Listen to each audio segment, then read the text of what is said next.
Hey, Walt here from StogieReview.com with another video cigar review. And this time around, I have a cigar that I actually saw reviewed last night on a Ustream video feed. And, I'll talk more about that later. But the cigar I'm smoking is my very first. I was given 2 samples at my local shop. And this is the Gurkha Evil. Now, you're probably thinking to yourself, what are you doing? Mike usually does the Gurkha reviews. Mike generally does do the Gurkha reviews, but I just happen to have one, and I thought, you know what, why not finally get around to smoking it? So it's about 5:30 a.m. We're going to start looking at this cigar and get it fired up, and I've got several things that I want to mention, so this video may get a little long, but you know what, it is what it is. So, first things first, like usual, the Gurkha band's a bit big, rather large, takes up a bit of real estate. It's one of the nicer things about it is it's kind of a matte finish. It's easier to photograph than some of the more glossy bands that show a glare down the band because of the glossy material. But at the same time, the matte finish makes it kind of look a little cheap. So as far as the visuals go, it's kind of middle of the road. I'm not crazy about it, but it's not bad either. The color looks consistent. There's medium-sized veins. It's got a little bit of a lumpy texture to it. There's one dark spot up by the head, which may just be a water spot. I really can't tell. It's kind of difficult to show you on camera when there's not sunlight streaming through the windows. So, giving it a bit of a pinch. It is nice and firm. It's got a hefty feel to it, so it feels like it's packed with lots of tobacco. And we should get a decent smoke time out of it.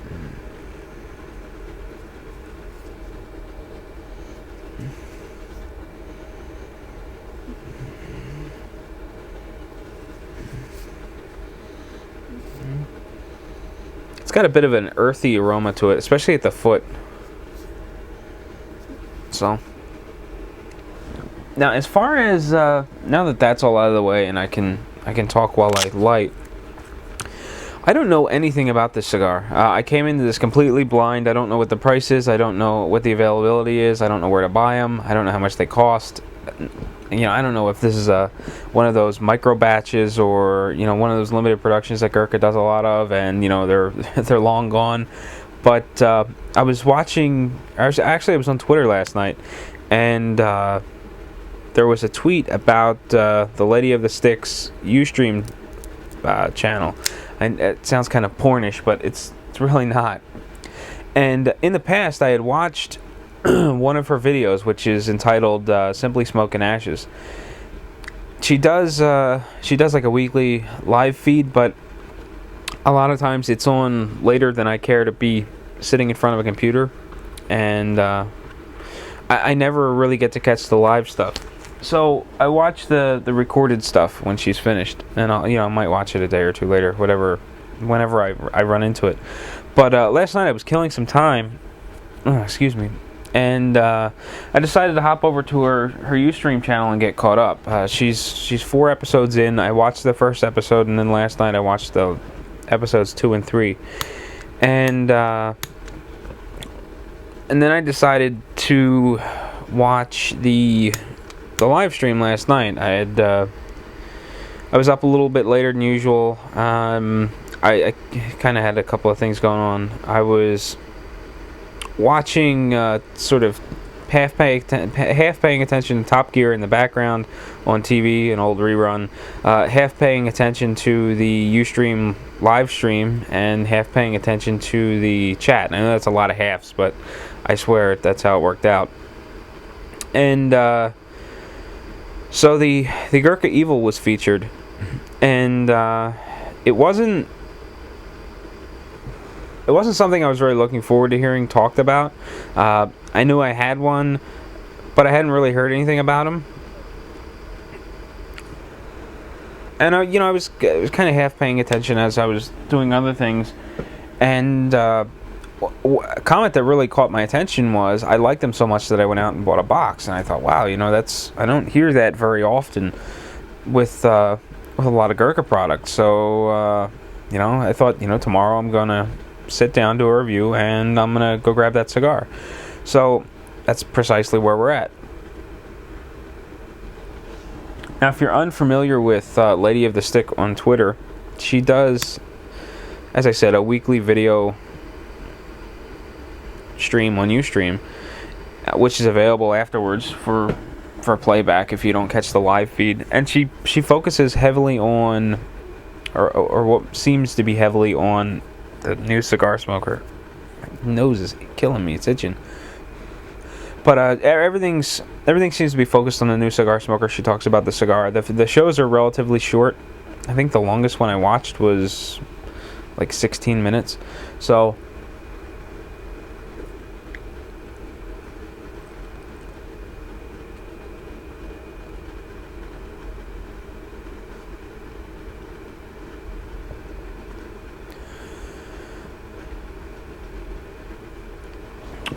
the draw is too stiff, for starters. Because it's a torpedo, I think I can loosen it up a bit. It's got some punch through the sinus. It's got a really unique taste.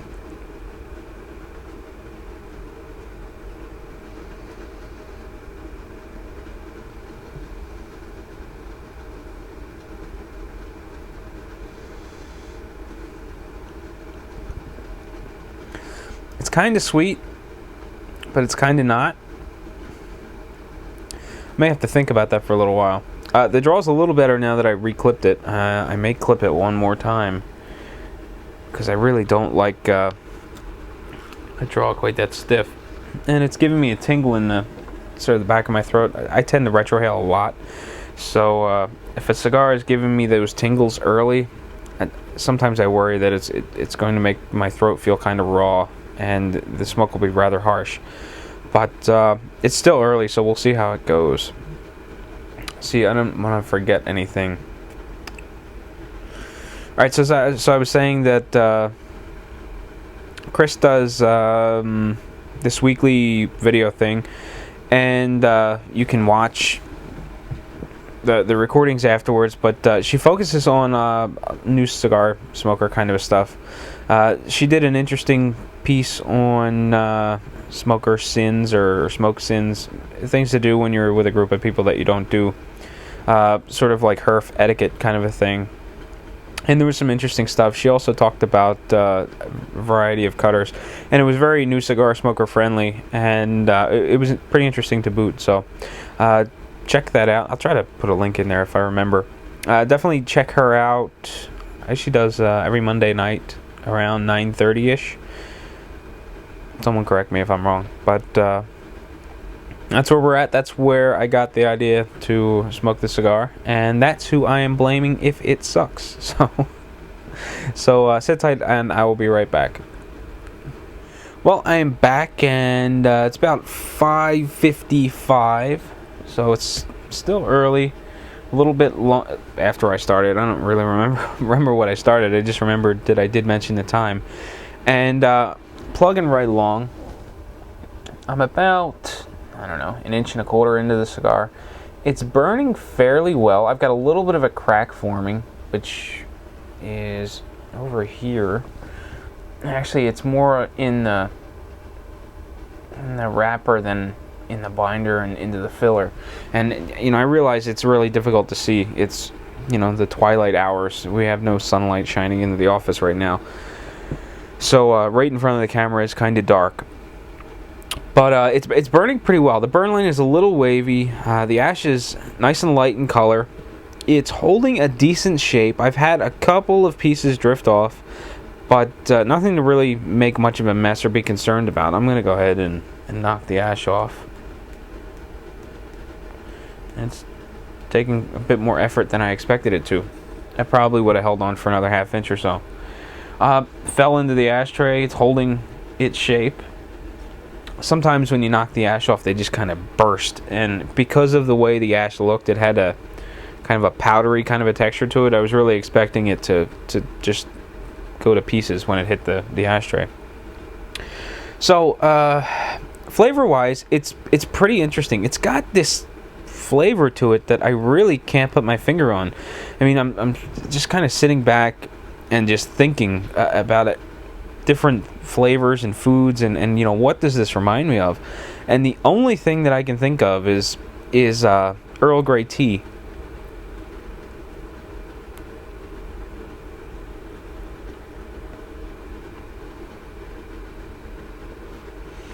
Like if I were to go upstairs and grab a tea bag, an Earl Grey tea bag, take it out of the package and just start chewing on it, I think that's what would most resemble this cigar. It's got like a dry quality with a bit of an oily aftertaste that you get out of Earl Grey tea. I don't remember what the oil is that makes Earl Grey tea Earl Grey, but this kind of reminds me of Earl Grey tea, only not liquidy like when you make yourself a glass of tea, more dry like if I were to just chew on the raw leaves or something. Aside from that, the only flavor component I'm getting out of it is like a really dark kind of earthiness. You know, I know earth and dark kind of go hand in hand, but it's, you know, it's not really distinct. Nothing is jumping out at me, and it makes for an interesting flavor profile, but not being able to pick anything out makes the flavor profile seem kind of muddy, and I like the flavors to be a little brighter and crisper. But it's really not bad. I'm enjoying it a bit this morning. As far as the body goes, it's probably medium to full. The flavor intensity is probably medium. I'm not noticing any sort of nicotine kick. I mean, today is a typical work day. You roll out of bed, jump in the shower, and because I'm working from home, it's a matter of getting downstairs in the office and lighting up a cigar before my wife gets up and gets ready to leave for work, and I have my daughter all day. So I start my day usual time, and in this case, I'm smoking a cigar first thing in the morning. Haven't had breakfast yet. I am sipping on a cup of coffee, and even factoring all that stuff in, the nicotine level is not too much at all. Actually, it's not bothering me one bit. The draw was a bit stiff to start, but it's really not too bad now.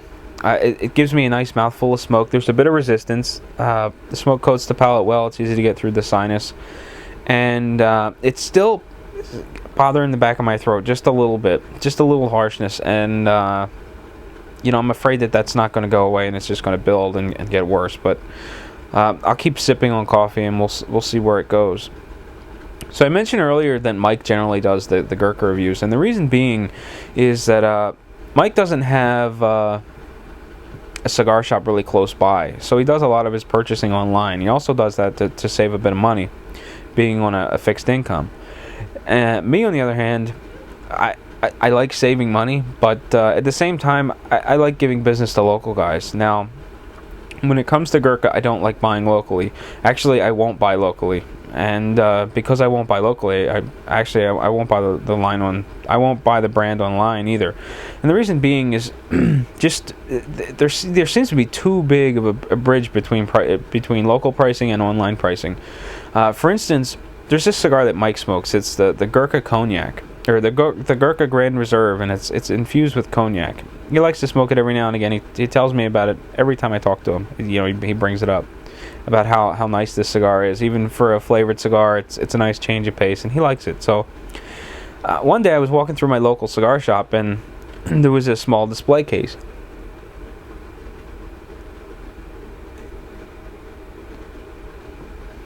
The cigars were marked like $12. So I took a picture and I sent it to him, and he said, "Yeah, the pricing is pretty good. It's a little more expensive out by my house." But he said, I bought 10 of them online. I got a 10-pack for $30. Like, how can that be? You've got local cigar shops selling them for, $11 or $12, and you can get them for $3 online. So that tells me that there's just too much, there's just too much of a price difference there.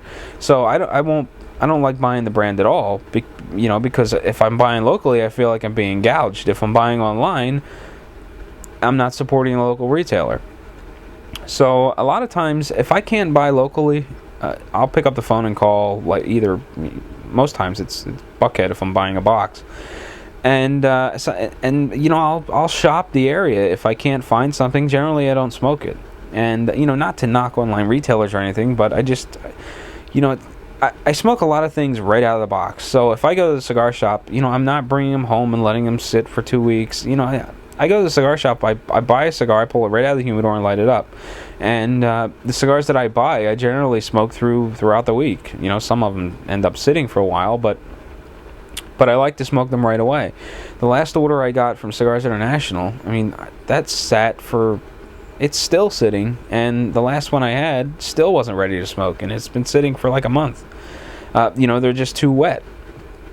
Now...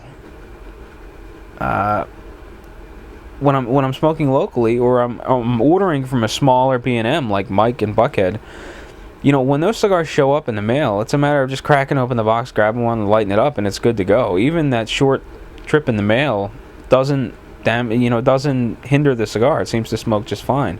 So I don't know whether it's just the warehousing in these larger places or what's causing the cigars to take so long to acclimate, but I just prefer local cigars, even though I do pay a bit more for them. That went really off topic, away from buying Gurkha. But so these cigars I got locally, actually. One of the really nice things about getting in tight with a local cigar shop is when reps come in, either... If I've met the reps before, I've generally met them at the cigar shop, so they know that I go to that shop. Or the owner, Kurt, in this case, would tell the reps that, I go there, and he would ask for a couple of samples.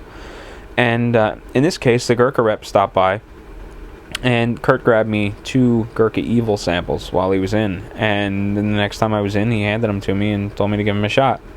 They've been sitting, mainly because... I tend to shy away from the Gurkha stuff for that reason, the huge price difference between local and online, and these wound up sitting for actually a couple of months. So it wasn't until I saw the Ustream broadcast last night that I decided to finally light one up, and so far it's doing pretty well. So we'll see how it goes. So until the next third rolls around, which is like in a second or two, sit tight. Well, I'm back and about ready to close out the second third of my Gurkha Evil. And as you can see, I've still got the band on, and generally I take it off long before now. But the reason being is I had a crack develop. Actually, it's kind of like right in front of the camera. But again, because of the lighting, it's tough to see. But basically what happened was I got a crack that ran down the cigar, and I had some wrapper lifting up away from the binder, and there was a bit of swelling, and the only thing that seemed to stop that crack was the band, and now I'm like dangerously close to the band, and it's about time to remove it.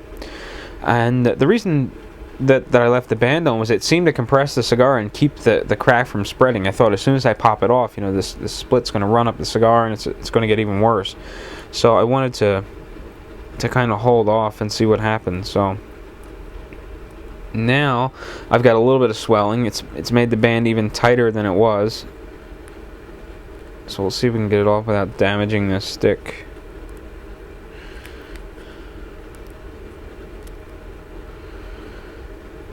And it doesn't look like this band is going to come off without ripping it,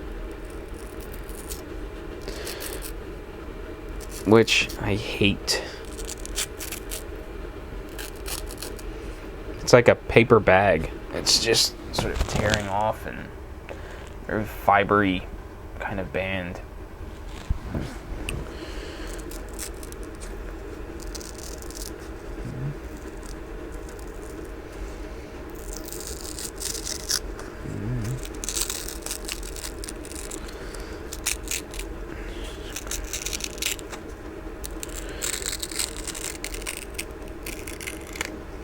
I mean, that...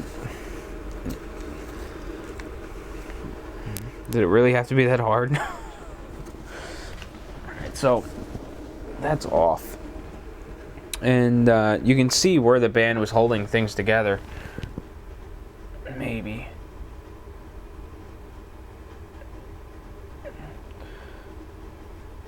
But hopefully this split stops there and doesn't get any worse. But in the flavor department, things really haven't changed. I was debating on whether or not I wanted to come back. Because this is a first impression video, I don't want it to get too long, but, just throwing some stuff in iMovie, it looks like it's already about 18 minutes. So, the whole quick video is completely out the window, so we might as well just go all out and let it be long. But in the flavor department, there really hasn't been much change, aside from this kind of a dirty aftertaste, which I'm not real crazy about. Obviously, you wouldn't with a dirty aftertaste, but just to clarify, I don't like it. And that's about the only change. I mean, I'm still getting that Earl Grey tea-like flavor, and it's got dark, earthy tones, and that's really it. There hasn't been, much in the way of up and down and various flavors coming in and out. It's, it's been very straightforward. There are times when I like a cigar like that, and there are times when I don't. This is something I would smoke more probably in the afternoon. Not that it's too heavy for 6:30 in the morning, but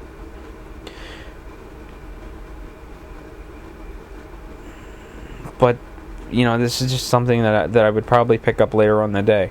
And later on in the day, I like varying flavor profiles. In the morning, I don't mind a straightforward flavor profile, but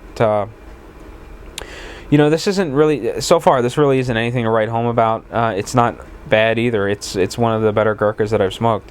Actually, the last one I had was probably one of those Class Regents. I think they still make them. I bought the 10-pack several years ago, and I came across what was left of that 10-pack, which was probably about 7 of them, maybe a year and a half ago, and I smoked one, and it wasn't bad. It had a bit of an aftertaste.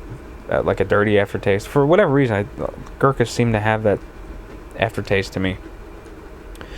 But I like this one better than that old Class Regent, which was my favorite of the bunch back then. I also like the double arrow or triple arrow or whatever they were. I don't remember. It switched. It was labeled Gurkha, and then it was labeled Kehan Sosha.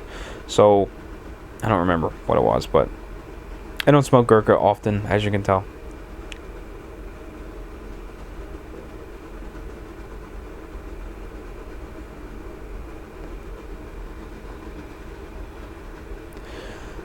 Still a little bitey in the back of the throat. The smoke volume is decent, nice dense smoke. Coats the palate, easy through the sinus. It's not aggressive on the sinus either. Getting a little bit of a grassy aftertaste. Well, I'm back, and it's about time to wrap up my Gurkha Evil. It's about 10 after 7, and I'm running short on time, so it's really time to wrap this up. I could probably smoke this for another 15, maybe 20 minutes, but the cigar is getting kind of harsh, and that dirty taste, that dirty aftertaste that I was getting before is picking up. The Earl Grey tea-like flavor that I was getting earlier on in the cigar has transitioned more to an earthy flavor. But even though you've got this interesting, rich, kind of dark, earthy flavor going on, it's really shrouded by the harshness, and I'm not crazy about it. It's still irritating my throat a little bit. It's bearable. Sipping on coffee, it's really not a problem, but it's just kind of a little tinge, and I get that every time I retrohale. It just a little tingle in the back of the throat. As far as the finish goes, it started off kind of dry, and it was dry for most of the cigar. About the time when I popped the band off, it started getting a little creamy, and given dry or creamy, I prefer a flavor profile or a finish in a cigar that is more along the creamy side. So I prefer this finish over the earlier. But it's kind of late to be coming on, and with all the harshness going on, I'm not really crazy about the creaminess in conjunction with the harshness. If the harshness were gone, I would like this cigar more now than I did earlier on. As far as the body's concerned, it's probably medium to full. The flavor intensity or flavor level is medium. The nicotine still hasn't been an issue, so it's not overwhelming, especially before breakfast, early in the morning. It's not a problem. The the crack that I showed you right after I pulled the band off, it wasn't a problem. I burned right through it, and I haven't seen any more develop. I mean, I've got a small crack that I'm looking at now, but the wrapper is not lifting, and it doesn't look like that crack's going to get any worse. Now, when I do burn down to the end of it, the leaf is probably going to lift. It's just kind of a crack in the middle of nowhere. The smoke volume is still good. It's coating the palate well, easy to get through the sinus. It's dense. The cigar is smoking cool, so it's not getting harsh. It's not getting soggy. It's still very firm. So in terms of smokability, this cigar is doing well. The flavor is a bit straightforward for my taste, and overall, I don't know that I'd run out and buy this cigar, mainly because, like I said earlier, I don't like the whole price structure of really cheap online and expensive in-store. So I tend to stay away from brands like that, even though I'm probably not being gouged. I feel that way because I buy, the bulk of my cigars locally. And, I don't want to feel like I have to go online to get a good deal. I want to walk into a cigar shop and pick up a cigar that I feel is fairly priced, even at the local level.